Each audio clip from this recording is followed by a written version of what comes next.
Hello साथीहरु, नमस्कार। आज चाहिँ छुट्टीको दिन नानीहरूले पानीपुरी खान्छु भनेर डिमान्ड गरेकाले पानीपुरी बनाएको। सुरुमा त मैले तेल बसाएपछि पानीपुरीको खोस्टाले चलाउँदै रातो भयो पछाडी चलाएर अनि झिक्दै राख्दै गरे।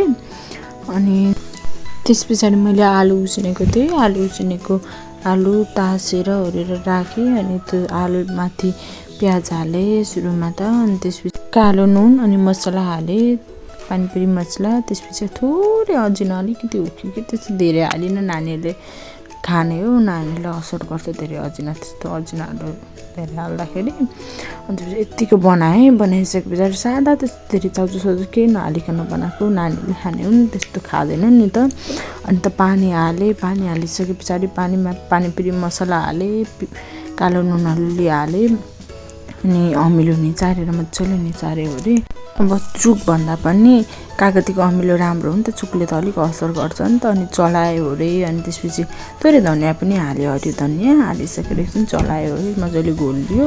अनि त्यसपछि पानीपुरीको खोस्टामा त्यही आलुको यो हाल्दै ओर्दै नानीहरूलाई रेडी गर्दै पानी पनि ग्लासमा राखिदियो रे।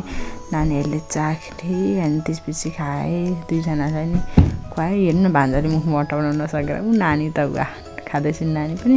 नानी त मजाले खानै जान्दिनन्, अलिअलि गर्दा टुक्छन्, खुवापा हाल्न त जान्दिनन्।